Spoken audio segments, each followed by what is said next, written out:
It would just find a way to happen on its own. Even when I was lucid dreaming, I'd lose control of everything. The world around me in the dream would just crumble down, and I'd be right back there at the park with the 3 police officers, or back in the jail cell, or back in the van.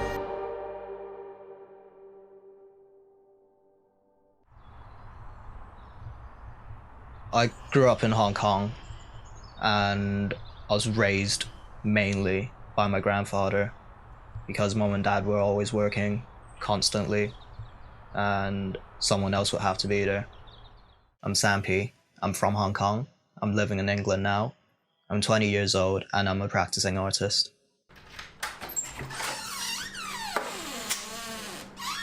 I would hold him responsible for all of the good morals I do have, and obviously I owe him a lot for that, and for taking care of me when my parents couldn't. I feel like I didn't really value him enough until towards the end. I went to an international school from a young age, so I learned English as a first language. I came back and he wasn't quite as sharp. He was trying to have a conversation with me and just made no sense in the middle of it. And I realized something was wrong. So me and my mom looked into it. Then we found out he had cancer during that process, and obviously it wasn't easy to take.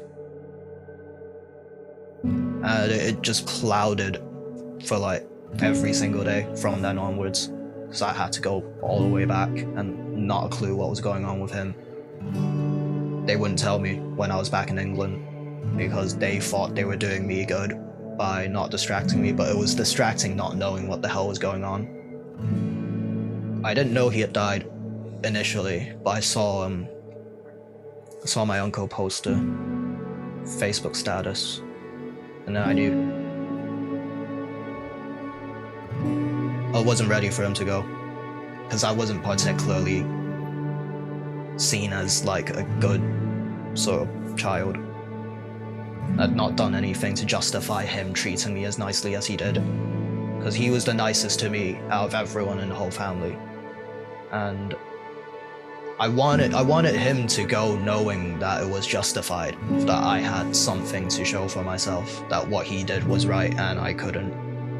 And he just left like that.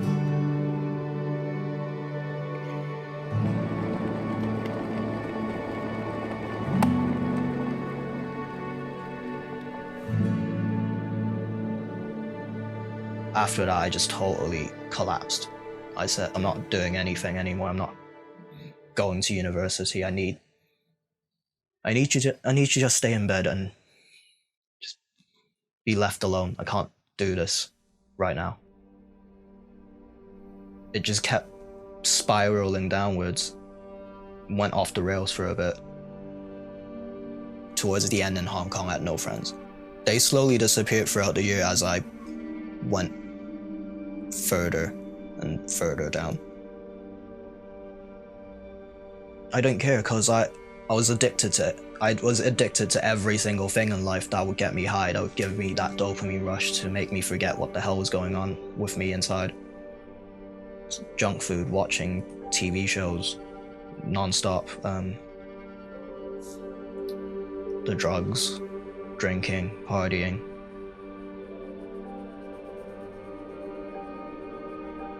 I was out with a friend who was also a thief, and she convinced me it was a good idea to steal some alcohol while I had drugs on me. She put the alcohol in the bag. I left, they buzzed us, they caught us, they found the drugs on us. I decided it would be best to speak in English the whole entire time, because that was my first language. I didn't want to say anything that they could hold against me by accident. They thought I was mocking them for not being particularly bilingual. They started beating me up in the middle of the park. 2 of them holding me up like that, and the other one just elbowing me. They kept taunting me while doing it as well. But not so smart now, huh? Mommy and Daddy can't pay for you to get out of this now, huh? Then they threw me into a jail cell and same thing happened, and then questioning, same thing happened. Words couldn't leave my mouth, and it just messed with me for so long. I just couldn't function for so long, and I've been totally traumatized by it. It was around that time when I had no friends left.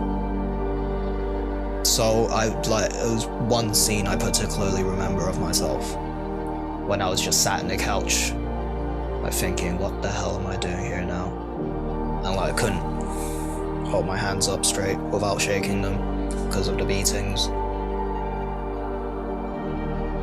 And when I did go to sleep, I'd wake up in a cold sweat thinking about what happened. And every time, just police sirens would show up, I'd freak the hell out. It was probably the single hardest thing to overcome. But I felt like I hit rock bottom when I was in the jail cell. In a weird way, I think I needed it. That's what led me to want to make a change. Without it, I don't know if anything else would have happened, but I was going down such a dark route that maybe it wouldn't have. I think something clicked in my head, the beatings must have knocked some friggin' sense into me. And I thought, I can't let this happen ever again. I can't let myself be judged like this ever again. The solution was I had to get out of here. So the only way I could get my parents to fund me leaving this place would be university. And then I thought, what if I did an art course? So I looked to my right and there was a sketchbook on the table. I thought, okay, let's do something with this. So I just copied this picture I found on Pinterest. It was better than I thought it would be because my hands were still trembling then, but somehow holding the pencil made me feel like I was in kindergarten holding a pencil again. It looked okay to start with, and it kept looking good, and I got better in the process of doing it. And when I finished it, I looked at it, and I felt pretty proud of myself. I looked at it and I was like, wow, okay. This isn't bad, at all. Turns out I'm not totally useless. So I thought, okay, let's do another one. Let's do an even better one this time. So I did another one, and another one, and another one, and another one. I just kept getting better at it, and eventually I found, okay, right, I can do something with this. This is happening. Even if no one sees it, even if no friends are around to see it, it is happening. And I know it. And that rush I got in my head from finishing a really good drawing was better than the rush I got from drugs. Why art? Just because I like it, that's it. Just being there. Just being there on a chair or stood up next to a canvas. That's all I need. The bare bones of it, I do it because I enjoy it. Some of it doesn't mean much. I don't know what some of them means. And there are pieces that mean more to me than others, but usually it means more to people that look at it. It sparks more debate amongst them, and I like that about the art. I feel focused, like I'm alive. I find it easier being myself when I'm in the studio because I'm in my environment. This is where I feel like I belong.